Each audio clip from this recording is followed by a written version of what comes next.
ও অহংকারের জন্য পরিচিত ছিল। রাইস্টার কোনো বিজনেস টাইকুনের চেয়ে একজন গুন্ডার সাথে বেশি মিলতো। তার কোম্পানিতে চাকরি পাওয়া লোহার সোলা চিবানোর মতো কঠিন ছিল। যদি এখানে কাজ চাই তবে তার কোনো না কোনো শর্ত মানতেই হবে। একদিন সকালে পায়েল নামের এক যোগ্য ও অত্যন্ত সুন্দরী মেয়ে ইন্টারভিউ দেওয়ার জন্য পৌঁছালো। যেখানে বাকি সবাই লাইনে দাঁড়িয়েছিল, পায়েলকে সরাসরি ডেকে নেওয়া হলো। পায়েল একটি বড় আশা নিয়ে রাইস্টারের সামনে এসে বলল, গুড মর্নিং স্যার, আপনি আমার প্রোফাইল চেক করতে পারেন। আমি কলেজ টপার ছিলাম এবং আমার এই ফিল্ডে ভালো অভিজ্ঞতা আছে। আমার এই চাকরিটা খুব দরকার, প্লিজ আমার জয়েনিং পাকা করে নিন। রাইস্টার একটি কুটিল হাসি দিল এবং ঠান্ডা মেজাজে বলল, দেখো পায়েল জি, এই কোম্পানিতে তোমার ডিগ্রি, তোমার ডাটা বা তোমার টপার হওয়া কোনো মানদণ্ড রাখে না। তুমি যদি সত্যি এখানে কাজ করতে চাও তবে তোমাকে তোমার শরীরের সওদা করতে হবে। আমার সাথে শুধু একটা রাত কাটাও আর পরের মুহূর্তেই তোমার চাকরি একদম পাকা। এটা শুনেই পায়েলের পায়ের তলা থেকে মাটি সরে গেল। কিন্তু ঘরের বাধ্যবাধকতা এবং চাকরির প্রয়োজন ভারী হয়ে উঠেছিল। সে কাপা কণ্ঠে বলল, ঠিক আছে স্যার, আমি রাজি। আমি তোমার সাথে এক রাত কাটিয়ে নেব। আমার জন্য এই চাকরিটা পাওয়া খুব দরকার। তার আগে ভাই, তোমরা যদি ফ্রি ফায়ার টুর্নামেন্ট খেলতে ভালোবাসো তাহলে তোমরা একবার হলেও ট্রাই করতে পারো উইন জোন ট্যুর। এখানে তোমরা খুব সহজেই গেম প্লে করে টাকা ইনকাম করতে পারবে। এখানে তোমরা সবাই যত বেশি গেম প্লে দেখাতে পারবে তত বেশি ইনকাম করতে পারবে।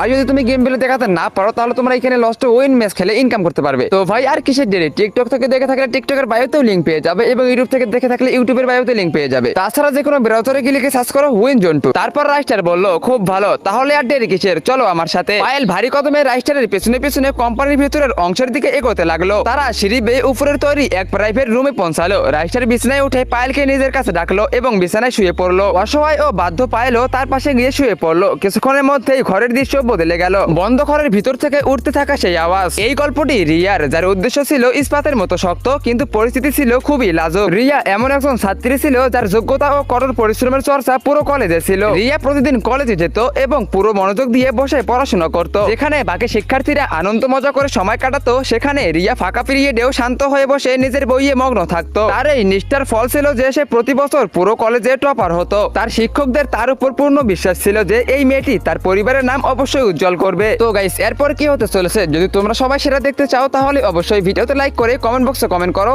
পার্ট 2 চাই। আর হ্যাঁ, অবশ্যই সাবস্ক্রাইব এবং ফলো করতে